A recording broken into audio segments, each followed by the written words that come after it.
Hi Leo, welcome po sa ating channel. Ito yung Daily Gabay Tarot reading for March 8, 2025. Please be reminded kung naka-resonate kayo, comment down. Kung hindi kayo naka-resonate, ibigay nyo po sa iba kasi channel reading po ito.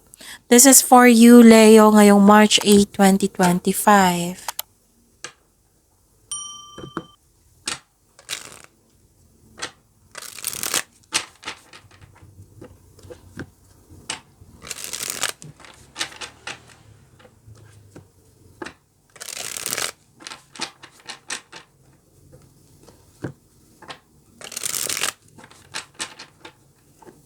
Para po ito sa inyo, Leo, ngayong March 8, 2025.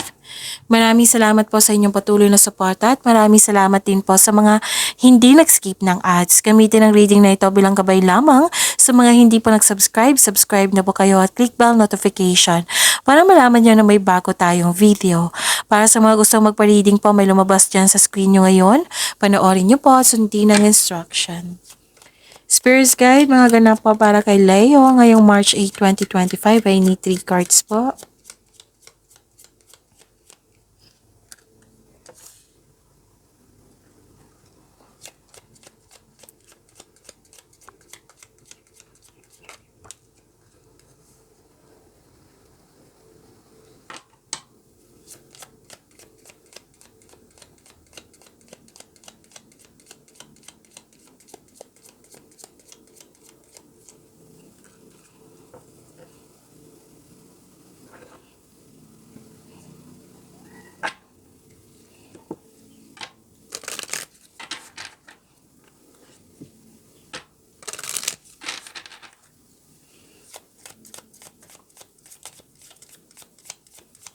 Spirits Guide, Okay, advice nyo po para kay Leo ngayong March 8, 2025. I need 2 cards po.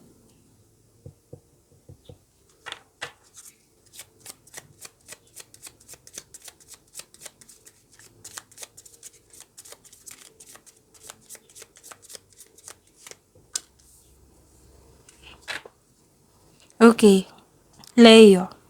Ngayong March 8, 2025, may nakita ko ditong ending with new beginning. Pwedeng end of contract, pwedeng closure, pwedeng separation. Maraming case niyan ha. Pwede din may concern kayo sa isang tao na sobrang stricto na mahirap kausap po. May nakita rin ako dito na nahihirapan ka, nabibigatan ka, pero tinulungan mo yung sarili mo na i-let go ito, nagkaroon ng transformation at nagkaroon ng ending with new beginning. Wow, prosperity! Leo, claim nyo po itong prosperity na ito. Cash flow, maraming transaksyon, may parating na malaking pera or dumating na. Para din na opportunity ito na magbibigay ito ng maraming pera sa'yo or malaking pera. Nakikita ko rin dito yung support at loyalty ng isang tao sa iyo. Yes, pwedeng may bago kayong kaibigan na magaan ang loob mo sa kanya or kasamahan. Pwede din may bago kayong pet, may bago kayong gamit na nagbigay ng pampers sa iyo. Nakikita ko dito na some of you na hired as katiwala. So ano yung advice? Communicate openly and honestly. So, regarding po to sa connection, expression, sharing, and understanding. Release the past. Letting go, healing, renewal, and growth. So, nag-clarify siya dito sa oracle cards niyo. Nagkaroon ng pag-let go. Spirits Guide, ano po yung energy ni Leo ngayong March 8, 2025?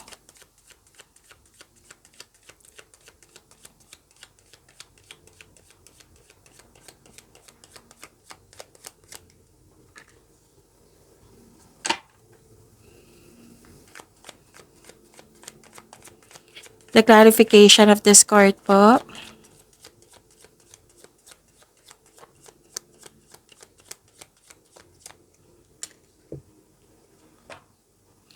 Kung may narinig kayo or may nakita kayong repeating message, meaning to say, pinupush tong cards niyan kasi ang ilan sa inyo hindi pa binigyan ng atensyon. Na kung maaari din po, bigyan niyo po ng solusyon at aksyon. Remember, Okay, remember Leo, at the end of the day, alam mo na ikaw lang taong may kakayahan at responsable na gumawa ng sarili mong katotohanan at kinabukasan. So ano yung energy ni Leo?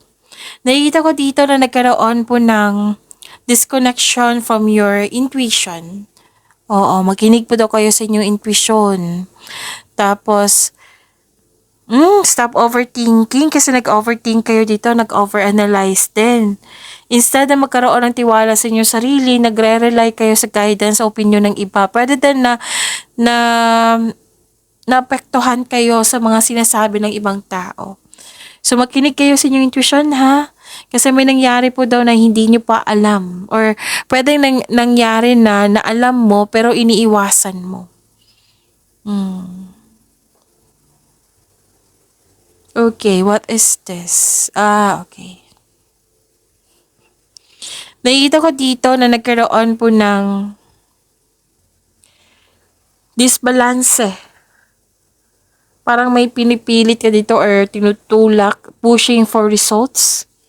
May disunion, may cut off of connection, may conflict of interest, naging impatient, hindi naging stable.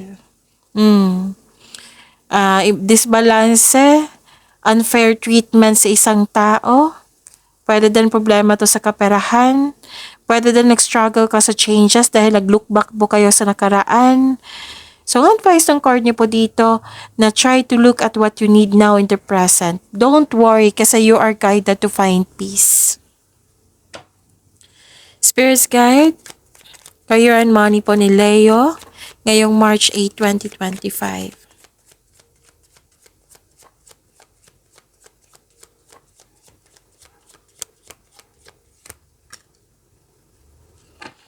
And the clarification of this card po.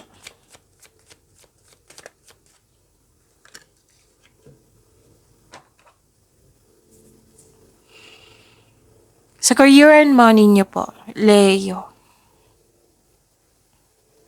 Nakikita ko dito na nagkaroon po ng restlessness, avoiding of self-reflection, walang pahinga, ayaw mo magpahinga, wala kang tulog, ayaw mo rin matulog. Kasi hindi ka kampante. Nagtatago ka instead of facing the reality. Pwede din hinahayaan mo ang tao na saktan ka. Sabi po ng card dito, calm your mind and reflect. Sleep and meditation ay kailangan po.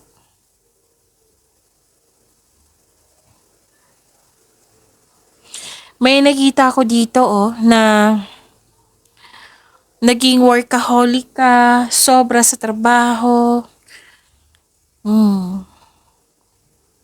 Kulang sa pahinga.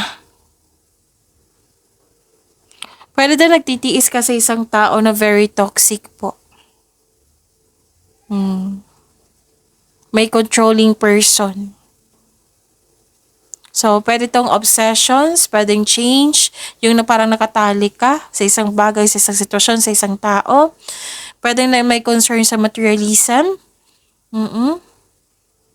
Sabotahe. Okay? So, kailangan ng pahinga dito ha. Spirit's Guide. Love life, self-love, partnership, and romance ni Leo ngayong March 8, 2025.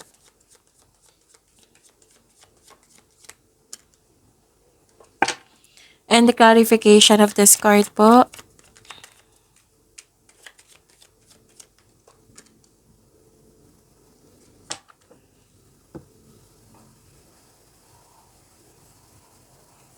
Okay. Maraming salamat po sa patuloy na tiwala at suporta sa ating channel. At maraming salamat din po sa mga hindi nag-skip ng ads. May dito, may taong hindi totoo sa'yo dito, Leo. Nagbabalat kayo.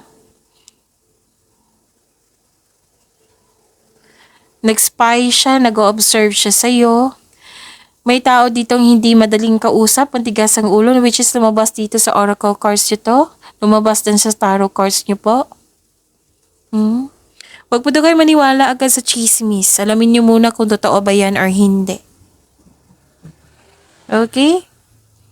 may taong dalawang card na po nagsabi dito na may taong hindi totoo sa inyo. Pero malalaman mo ito kasi mataas ang inyong intuition. Kailangan mo lang makinig. Okay? Sa mga may relasyon sa buhay mag-asawa, may sikretong mabubulgar at nagkaroon kayo ng honest conversation.